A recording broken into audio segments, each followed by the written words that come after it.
The boat. Alistair MacLeod. There are times even now, when I awake at 4 o'clock in the morning with a terrible fear that I have overslept.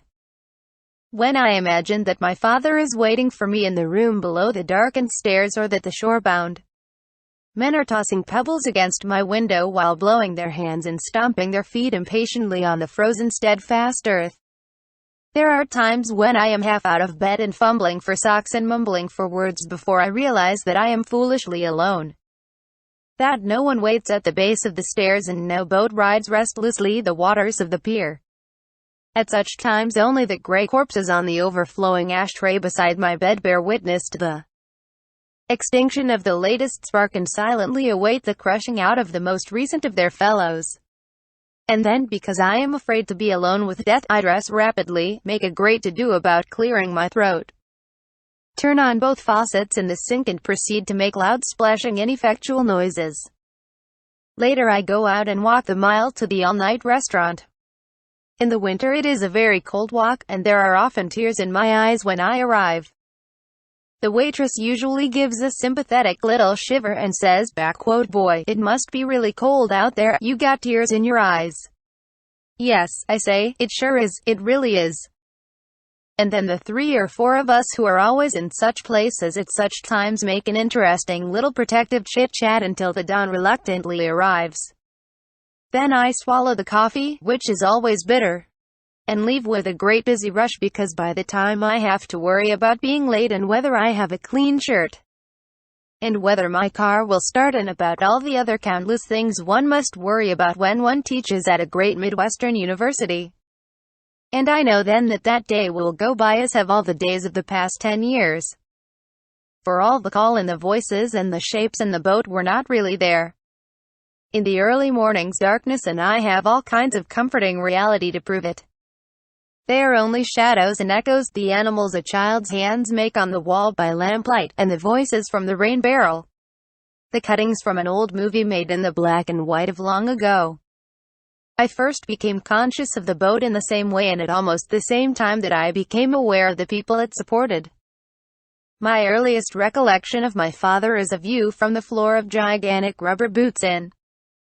Then of being suddenly elevated and having my face pressed against the stubble of his cheek. And how it tasted of salt, and of how he smelled of salt from his red-soled rubber boots to the shaggy whiteness of his hair. When I was very small, he took me for my first ride in the boat. I rode the half-mile from our house to the wharf on his shoulders, and I remember the sound of his rubber boots galumphing along the gravel beach, the tune of the indecent little song he used to sing, and the color of the salt. The floor of the boat was permeated with the same odor, and in its constancy I was not aware of change. In the harbor we made our little circle and returned. He tied the boat by its painter, fastened the stern to its permanent anchor, and lifted me high one over his head to the solidity of the wharf. Then he climbed up on the little iron ladder that led to the wharf's cap, placed me once more upon his shoulders, and galumphed off again. When we returned to the house, everyone made a great fuss over my precocious excursion and asked, "How did you like the boat? Were you afraid in the boat? Did you cry in the boat?" They repeated "the boat" at the end of all their questions, and I knew it must be very important to everyone. My earliest recollection of my mother is of being alone with her in the mornings while my father was away in the boat. She seemed to be always repairing clothes that were torn in the boat, preparing food to be eaten in the boat, or looking for the boat through our kitchen window, which faced upon the sea. When my father returned about noon, she would ask, "Well, how did things go in the boat today?" It was the first question I remember asking. "Well, how did things go in the boat today? Well, how did things go in the boat today?" The boat in our lives was registered at Port Hawkesbury. She was what Nova Scotians called a Cape Island boat, and was designed for the small inshore fishermen who sought the lobsters of the spring and the mackerel of summer, and later the cod and haddock and hake. She was 32 feet long and 9 wide, and was powered by an engine from a Chevrolet truck. She had a marine clutch and a high-speed reverse gear, and was painted light green with the name Jenny Lynn stenciled in black letters on her bow and painted on an oblong plate across her stern. Jenny Lynn had been my mother's maiden name, and the boat was called after her as another link in the chain of tradition. Most of the boats that berthed at the wharf bore the names of some female member of their owner's household. I say this now as I knew it all then. All at once, all about boat dimensions and engines, and as if on the day of my first childish voyage I noticed the difference between a stenciled name and a painted name. But of course it was not that way at all, for I learned it all very slowly and there was not time enough. I learned first about our house, which was one of about 50 that marched around the horseshoe of our harbor, and the wharf that was its heart. Some of them were so close to the water that during a storm the sea spray splashed against their windows, while others were built farther along the beach. As was the case with ours. The houses and their people, like those of the neighbouring towns and villages, were the result of Ireland's discontent and Scotland's Highland clearances and America's War of Independence. Impulsive, emotional Catholic Celts who could not bear to live with England, and shrewd, determined Protestant Puritans who, in the years after 1776, could not bear to live without. The most important room in our house was one of those oblong old-fashioned kitchens heated by a wooden coal-burning stove. Behind the stove was a box of kindlings and beside it a coal scuttle. A heavy wooden table with leaves that expanded or reduced its dimensions stood in the middle of the floor. There were 5 wooden homemade chairs which had been chipped and hacked by a variety of knives. Against the east wall, opposite the stove, there was a couch which sagged in the middle and had a cushion for a pillow, and above it a shelf which contained matches, tobacco, 2 pencils, odd fish hooks, bits of twine, and a tin can filled with bills and receipts. The south wall was dominated by a window which faced the sea, and on the north there was a 5-foot board which bore a variety of clothes hooks and the burdens of each. Beneath the board there was a jumble of odd footwear, mostly of rubber. There was also, on this wall, a barometer, a map of the marine area, and a shelf which held a tiny radio. The kitchen was shared by all of us and was a buffer zone between the immaculate order of 10 other rooms and the disruptive chaos of the single room that was my father's. My mother ran her house as her brothers ran their boats. Everything was clean and spotless and in order. She was tall and dark and powerfully energetic. In later years she reminded me of the women of Thomas Hardy, particularly Eustache of I, in a physical way. She fed and clothed a family of 7 children, making all of the meals and most of the clothes. She grew miraculous gardens and magnificent flowers and raised broods of hens and ducks. She would walk miles on berry-picking expeditions and hoist her skirts to dig for clams when the tide was low. She was 14 years younger than my father, whom she had married when she was 26 and had been a local beauty for a period of 10 years. My mother was of the sea, as were all of her people, and her horizons were the very literal ones she scanned with her dark and fearless eyes. Between the kitchen clothes rack and barometer, a door opened into my father's bedroom. It was a room of disorder and disarray. It was as if the wind which so often clamored about the house succeeded in entering this single room, and after whipping it into turmoil stole quietly away to renew its knowing laughter from without. My father's bed was against the south wall. It always looked crumpled and unmade because he lay on top of it more than he slept within any folds it might have had. Beside it there was a little brown table, an archaic goose-necked reading light, a battered table radio, a mound of wooden matches, 1 or 2 packages of tobacco, a deck of cigarette papers, and an overflowing ashtray cluttered its surface. The brown larvae of tobacco shreds and the gray flecks of ash covered both the table and the floor beneath it. The once varnished surface of the table was disfigured by numerous black scars and gashes inflicted by the neglected burning cigarettes of many years. They had tumbled from the ashtray unnoticed and branded their statements permanently and quietly into the wood until the odor of their burning caused the snuffing out of their lives. At the bed's foot there was a single window which looked upon the sea.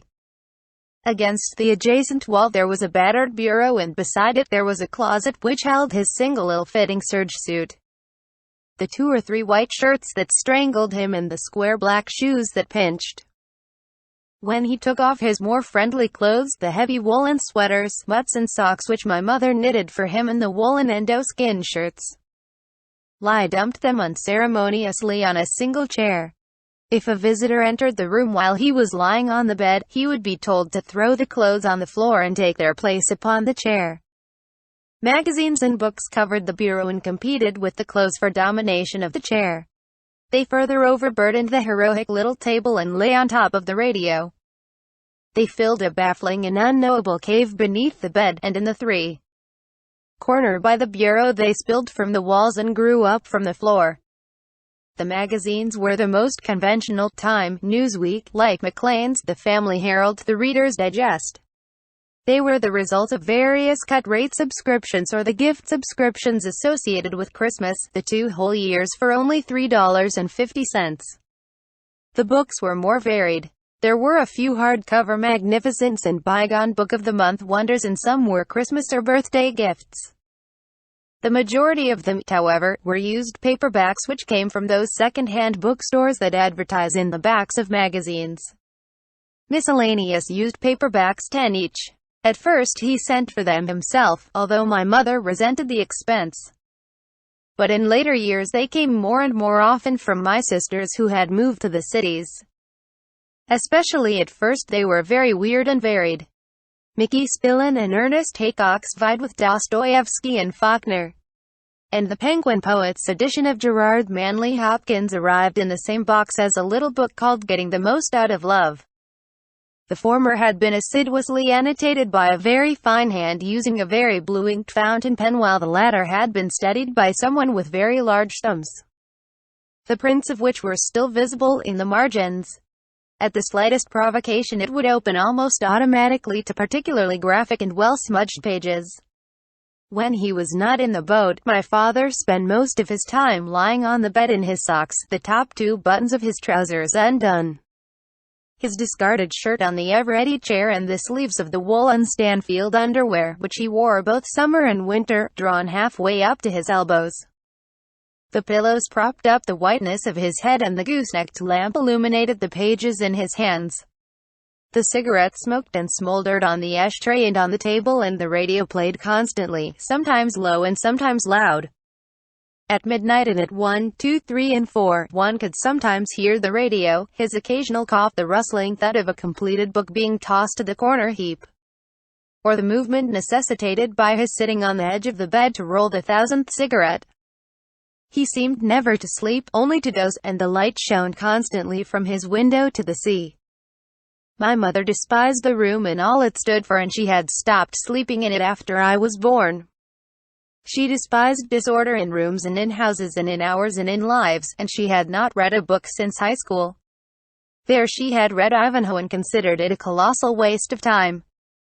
Still, the room remained, like a rock of opposition in the sparkling waters of a clear deep harbor opening off the kitchen, where we really lived our lives, with its door always open and its contents visible to all. The daughters of the room and of the house were very beautiful. They were tall and willowy like my mother, and had her fine facial features set off by the reddish copper-colored hair that had apparently once been my father's before it turned to white. All of them were very clever in school and helped my mother a great deal about the house. When they were young they sang and were very happy and very nice to me because I was the youngest, and the family's only boy. My father never approved of their playing about the wharf like the other children, and they were only there when my mother sent them on an errand. At such times they almost always overstayed, playing screaming games of tag or hide-and-seek and about the fishing shanties, the piled traps and tubs of trawl, shouting down to the perch that swam languidly about the wharf's algae-covered piles, or jumping in and out of the boats that tugged gently at their lines. My mother was never uneasy about them at such times, and when her husband criticized her she would say, "Nothing will happen to them there, or they could be doing worse things in worse places." By about the 9th or 10th grade my sisters one by one discovered my father's bedroom, and then the change would begin. Each would go into the room one morning when he was out. She would go in with the ideal hope of imposing order, or with the more practical objective of emptying the ashtray. And later she would be found spellbound by the volume in her hand. My mother's reaction was always abrupt, bordering on the angry. "Take your nose out of that trash and come and do your work," she would say. And once I saw her slap my youngest sister so hard that the print of her hand was scarletly emblazoned upon her daughter's cheek while the broken-spined paperback fluttered uselessly to the floor. Thereafter my mother would launch a campaign against what she had discovered but could not understand. At times, although she was not overly religious, she would bring God to bolster her arguments, saying, "In the next world God will see to those who waste their lives reading useless books when they should be about their work, or without theological aid." I would like to know how books help anyone to live a life. If my father were in, she would repeat the remarks louder than necessary, and her voice would carry into his room where he lay upon his bed. His usual reaction was to turn up the volume of the radio, although that action in itself betrayed the success of the initial thrust. Shortly after my sisters began to read the books, they grew restless and lost interest in darning socks and baking bread. And all of them eventually went to work as summer waitresses in the seafood restaurant. The restaurant was run by a big American concern from Boston and catered to the tourists that flooded the area during July and August. My mother despised the whole operation. She said the restaurant was not run by our people, and our people did not eat there, and that it was run by outsiders for outsiders. "Who are these people anyway?" she would ask, tossing back her dark hair, "and what do they go about with their cameras for 100 years? Know about the way it is here, and what do they care about me and mine, and why should I care about them?" She was angry that my sisters should even conceive of working in such a place, and more angry when my father made no move to prevent it. And she was worried about herself and about her family and about her life.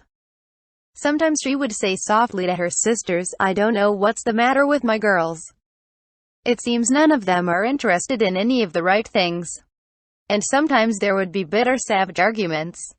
One afternoon I was coming in with 3 mackerel I'd been given at the wharf when I heard her say, "Well, I hope you'll be satisfied when they come home knocked up and you'll have had your way." 5. It was the most savage thing I'd ever heard my mother say. Not just the words but the way she said them, and one stood there in the porch afraid to breathe for what seemed like the years from 10 to 15. Feeling the damp, moist mackerel with their silver glassy eyes growing clammy against my leg. Through the angle in the screen door I saw my father, who had been walking into his room, wheel around on one of his rubber-booted heels and look at her with his blue eyes flashing like clearest ice beneath the snow that was his hair. His usually ruddy face was drawn and gray, reflecting the exhaustion of a man of 65 who had been working in those rubber boots for 11 hours on an August day. And for a fleeting moment I wondered what I would do if he killed my mother while I stood there in the porch with those 3 foolish mackerel in my hand.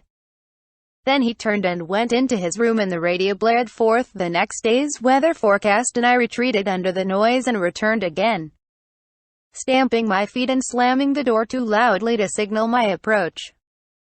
My mother was busy at the stove when I came in, and did not raise her head when I threw the mackerel in a pan. As I looked into my father's room, I said, "Well, how did things go in the boat today?" And he was lying on his back and lighting the first cigarette, and the radio was talking about the Virginia coast. All of my sisters made good money on tips. They bought my father an electric razor, which he tried to use for a while, and they took out even more magazine subscriptions. They bought my mother a great many clothes of the type she was very fond of, the wide-brimmed hats and the brocaded dresses. But she locked them all in trunks and refused to wear any of them. On one August day my sisters prevailed upon my father to take some of their restaurant customers for an afternoon ride in the boat. The tourists, with their expensive clothes and cameras and sunglasses, awkwardly backed down the iron ladder at the wharf's side to where my father waited below, holding the rocking Jenny Linden snug against the wharf with one hand on the iron ladder and steadying his descending passengers with the other. They tried to look both prim and wind-blown like the girls in the Pepsi-Cola ads, and did the best they could, sitting on the thwarts where the newspapers were spread to cover the splattered blood and fish entrails, crowding to one side so that they were in danger of capsizing the boat, taking the inevitable pictures, or merely trailing their fingers through the water of their dreams. All of them liked my father very much, and after he'd brought them back from their circles in the harbor, They invited him to their rented cabins, which were located high on a hill overlooking the village to which they were so alien. He proceeded to get very drunk up there with the beautiful view and the strange company and the abundant liquor, and late in the afternoon he began to sing. I was just approaching the wharf to deliver my mother's summons when he began. And the familiar yet unfamiliar voice that rolled down from the cabins made me feel as I had never felt without really knowing it, and I was ashamed yet proud. Young yet old, and saved yet forever lost, and there was nothing I could do to control my legs which trembled nor my eyes which wept for what they could not tell. The tourists were equipped with tape recorders, and my father sang for more than 3 hours. His voice boomed down the hill and bounced off the surface of the harbor, 6, which was an unearthly blue on that hot August day, and was then reflected to the wharf and the fishing shanties, where it was absorbed amidst the men who were baiting lines for the next day's haul. He sang all the old sea shanties that had come across from the old world, and by which men like him had pulled ropes for generations. And he sang the East Coast sea songs that celebrated the sealing vessels of Northumberland Strait and the long liners of Boston Harbor, Nantucket and Block Island. Gradually he shifted to the seemingly unending Gaelic drinking songs with their 20 or more verses and inevitable refrains. And the men in the shanties smiled at the coarseness of some of the verses and at the thought that the singer's immediate audience did not know what they were applauding nor according to take back to state old Boston. Later, as the sun was setting, he switched to the laments and the wild and haunting Gaelic war songs of those spattered Highland ancestors he had never seen. And when his voice ceased, the savage melancholy of 300 years seemed to hang over the peaceful harbor and the quiet boats and the men leaning in the doorways of their shanties with their cigarettes glowing in the dusk, and the women looking to the sea from their open windows with their children in their arms. When he came home he threw the money he had earned on the kitchen table as he did with all his earnings, but my mother refused to touch it. And the next day he went with the rest of the men to bait his trawl in the shanties.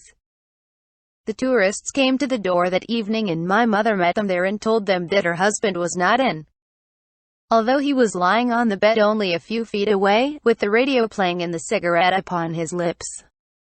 She stood in the doorway until they reluctantly went away. In the winter they sent him a picture which had been taken on the day of the singing. On the back it said, "To our Ernest Hemingway," and the R was underlined. There was also an accompanying letter telling him how much they had enjoyed themselves, how popular the tape was proving, and explaining who Ernest Hemingway was. In a way, it almost did look like one of those unshaven, taken in Cuba pictures of Hemingway. My father looked both massive and incongruous in the setting. His bulky fisherman's clothes were too big for the green and white lawn chair in which he sat, and his rubber boots seemed to take up all of the well-clipped grass square. The beach umbrella jarred with his sunburned face, and because he had already been singing for some time, his lips, which chapped in the winds of spring and burned in the water glare of summer, had already cracked in several places, producing tiny flecks of blood at their corners and on the whiteness of his teeth. The bracelets of brass chain which he wore to protect his wrists from chafing seemed abnormally large, and his broad leather belt had been slackened, and his heavy shirt and underwear were open at the throat, revealing an uncultivated wilderness of white chest hair bordering on the semi-controlled stubble of his neck and chin. His blue eyes had looked directly into the camera, and his hair was whiter than the 2 tiny clouds that hung over his left shoulder. The sea was behind him, and its immense blue flatness stretched out to touch the arching blueness of the sky. It seemed very far away from him, or else he was so much in the foreground that he seemed too big for it. Each year another of my sisters would read the books and work in the restaurant. 7. Sometimes they would stay out quite late on the hot summer nights, and when they came up the stairs my mother would ask them many long and involved questions which they resented and tried to avoid. Before ascending the stairs they would go into my father's room, and those of us who waited above could hear them throwing his clothes off the chair before sitting on it, or the squeak of the bed as they sat on its edge. Sometimes they would talk to him a long time, the murmur of their voices blending with the music of the radio into a mysterious vapor-like sound which floated softly up the stairs. I say this again as if it all happened at once and as if all my sisters were of identical ages and like so many lemmings going into another sea, and again. It was of course not that way at all. Yet go they did, to Boston, to Montreal, to New York with the young men they met during the summers and later married in those faraway cities. The young men were very articulate and handsome and wore fine clothes and drove expensive cars, and my sisters, as I said, were very tall and beautiful with their copper-colored hair, and were tired of darning socks and baking bread. One by one they went. My mother had each of her daughters for 15 years, then lost them for 2 and finally forever. None married a fisherman.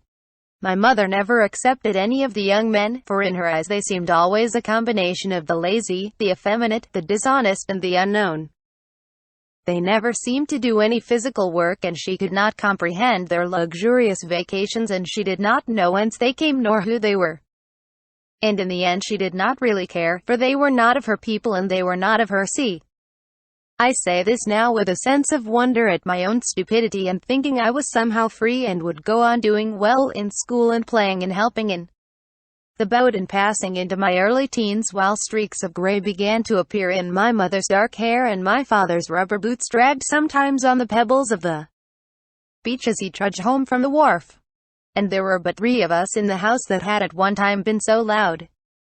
Then during the winter that I was 15, he seemed to grow old and ill all at once. Most of January he lay upon the bed, smoking and reading and listening to the radio while the wind howled about the house and the needle like snow blistered off the ice-covered harbor and the doors flew out of people's hands if they did not cling to them like death. In February, when the men began overhauling their lobster traps, he still did not move, and my mother and I began to knit lobster trap petting in the evenings. The twine was as always very sharp and harsh, and blisters formed upon our thumbs and little paths of blood snaked quietly down between our fingers while the seals that had drifted down from distant Labrador wept and moaned like human children on the ice floes of the Gulf. In the daytime my mother's brother, who had been my father's partner as long as I could remember, also came to work upon the gear. He was a year older than my mother and was tall and dark and the father of 12 children. By March we were very far behind, and although I began to work very hard in the evenings, I knew it was not hard enough and that there were but 8 weeks left before the opening of the season on May 1st. And I knew that my mother worried and my uncle was uneasy and that all of our very lives depended on the boat being ready with her gear and 2 men by the date of May the 1st. And I knew then that David Copperfield and the Tempest and all of those friends I had dearly come to love must really go forever.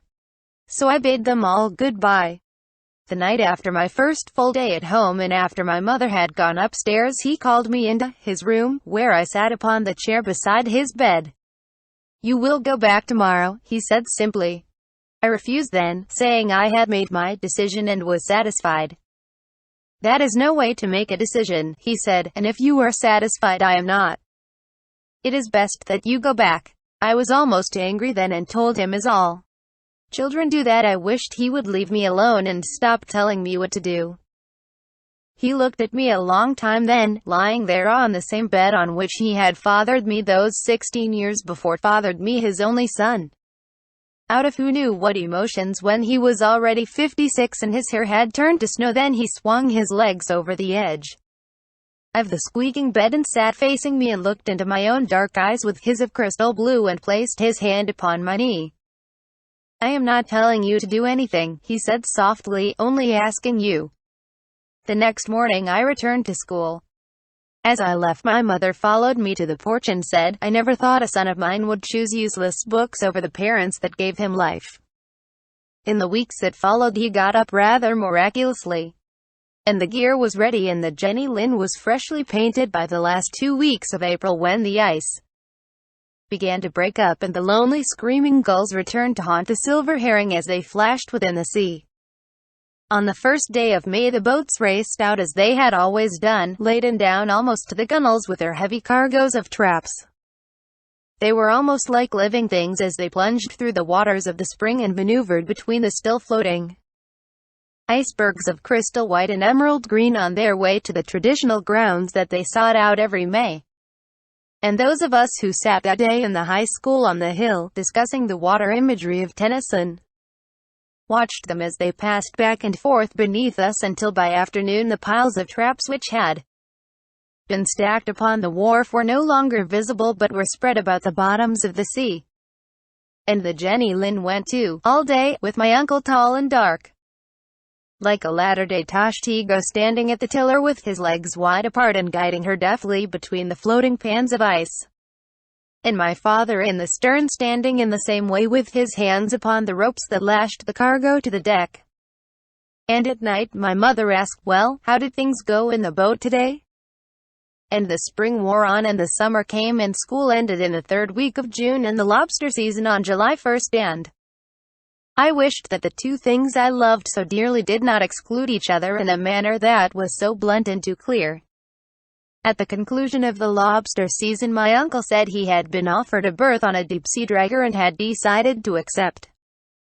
We all knew that he was leaving the Jenny Lind forever and that before the next lobster season he would buy a 9-boat of his own. He was expecting another child and would be supporting 15 people by the next spring and could not chance my father against the family that he loved. I joined my father then for the trawling season, and he made no protest and my mother was quite happy. Through the summer we baited the tubs of trawl in the afternoon and set them at sunset and revisited them in the darkness of the early morning. The men would come tramping by our house at 4 a.m., and we would join them and walk with them to the wharf and be on our way before the sun rose out of the ocean where it seemed to spend the night. If I was not up they would toss pebbles to my window and I would be very embarrassed and tumble downstairs where my father lay fully clothed atop his bed, reading his book and listening to his radio and smoking his cigarette. When I appeared he would swing off his bed and put on his boots and be instantly ready, and then we would take the lunches my mother had prepared the night before and walk off toward the sea. He would make no attempt to wake me himself. It was in many ways a good summer.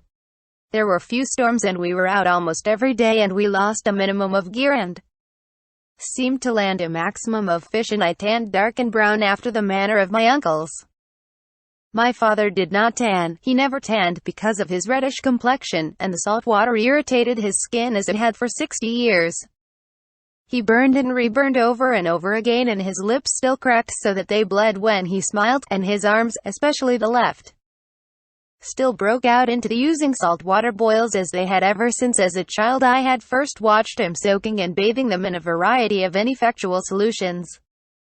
The chafe-preventing bracelets of brass-linked chain that all the men wore about their wrists in early spring were his the full season, and he shaved but painfully and only once a week. And I saw then, that summer, many things that I had seen all my life as if for the first time, and I thought that perhaps my father had never been intended for a fisherman physically or mentally. At least not in the manner of my uncles. He had never really loved it.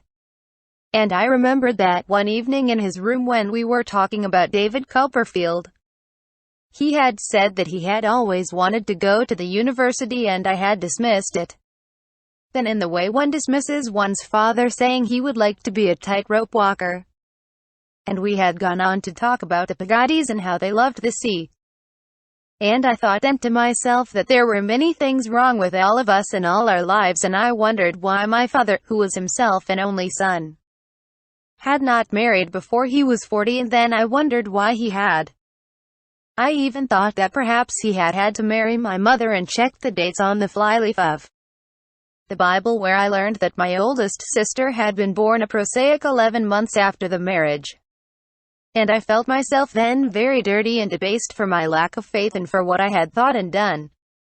And then there came into my heart a very great love for my father, and I thought it was very much braver to spend a life doing what you really do not want rather than selfishly following forever your own dreams and inclinations. And I knew then that I could never leave him alone to suffer the iron-tipped harpoons which my mother would forever hurl into his soul, because he was a failure as a husband and a father who had retained none of his own. And I felt that I had been very small in a little secret place within me, and that even the completion of high school was for me a silly, shallow, selfish dream.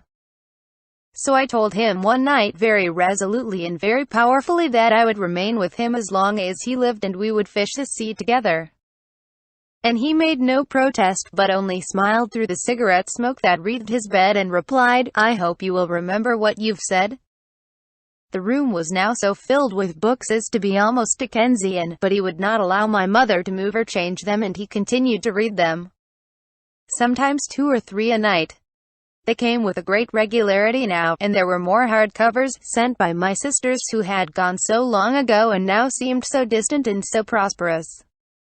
And sent also pictures of small red-haired grandchildren with baseball bats and dolls, which he placed upon his bureau and which my mother gazed at wistfully when she thought no one would see.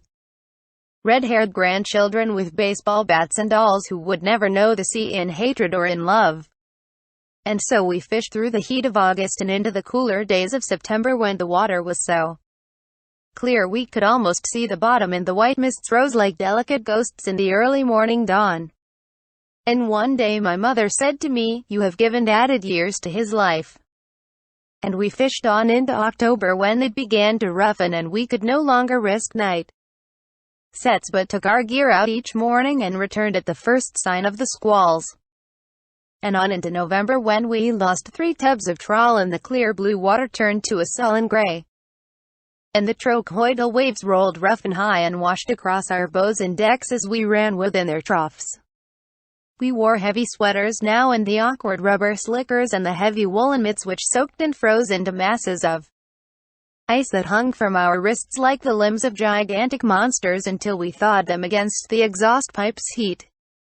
And almost every day we would leave for home before noon, driven by the blasts of the northwest wind, coating our eyebrows with ice and freezing our eyelids closed as we leaned into a visibility that was hardly there, charting our course from the compass and the sea, running with the waves in between them but never confronting their towering might.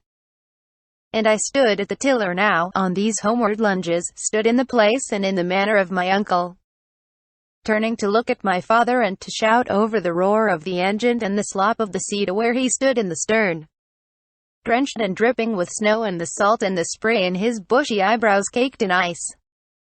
But on November 21st, when it seemed we might be making the final run of the season, I turned and he was not there, and I knew even in that instant that he would never be again. On November 21st, the waves of the gray Atlantic are very high and the waters are very cold, and there are no signposts on the surface of the sea. You cannot tell where you have been 5 minutes before, and in the squalls of snow you cannot see. And it takes longer than you would believe to check a boat that has been running before a gale and turn her ever so carefully in a wide and stupid circle, with timbers creaking and straining, back into the face of the storm. And you know that it is useless, and that 11. Your voice does not carry the length of the boat, and that even if you knew the original spot, the relentless waves would carry such a burden perhaps a mile or so by the time you could return. And you know also, the final irony, that your father, like your uncles and all the men that form your past, cannot swim a stroke. The lobster beds off the Cape Breton coast are still very rich, and now, from May to July, their offerings are packed in crates of ice and thundered by the gigantic transport trucks day and night through New Glasgow, Amherst, St. John and Bangor and Portland and into Boston, where they are tossed still living into boiling pots of water, their final home. And though the prices are higher and the competition tighter, the grounds to which the Jenny Lind once went remain untouched and unfished as they have for the last 10 years. For if there are no signposts on the sea in storm, there are certain ones in calm, and the lobster bottoms were distributed in calm before any of us can remember. And the grounds my father fished were those his father fished before him, and there were others before and before and before. Twice the big boats have come from 40 and 50 miles, lured by the promise of the grounds, and strewn the bottom with their traps. And twice they have returned to find their buoys cut adrift and their gear lost and destroyed. Twice the fisheries officer and the mounted police have come and asked many long and involved questions. And twice they have received no answers from the men leaning in the doors of their shanties and the women standing at their windows with their children in their arms. Twice they have gone away saying, "There are no legal boundaries in the main area, no one can own the sea, those grounds don't wait for anyone." But the men and the women, with my mother dark among them, do not care for what they say. For to them the grounds are sacred and they think they wait for me. It is not an easy thing to know that your mother lives alone on an inadequate insurance policy and that she is too proud to accept any other aid.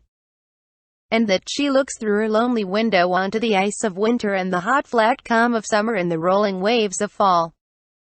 And that she lies awake in the early morning's darkness when the rubber boots of the men scrunch upon the gravel as they pass beside her house on their way down to the wharf. And she knows that the footsteps never stop because no man goes from her house. And she alone of all the Lynns has neither son nor son-in-law who walks toward the boat that will take him to the sea. And it is not an easy thing to know that your mother looks upon the sea with love, and on you with bitterness because the one has been so constant and the other so untrue. But neither is it easy to know that your father was found on November 28th, 10 miles to the north and wedged between two boulders at the base of the rock-strewn cliffs where he had been hurled and slammed so many times. His hands were shredded ribbons, as were his feet which had lost their boots to the suction of the sea. And his shoulders came apart in our hands when we tried to move him from the rocks. And the gulls had pecked out his eyes and the white-green stubble of his whiskers had continued to grow in death like the grass on graves, upon the purple, bloated mass that was his face. There was not much left of my father, physically, as he lay there with the brass chains on his wrists and the seaweed in his hair.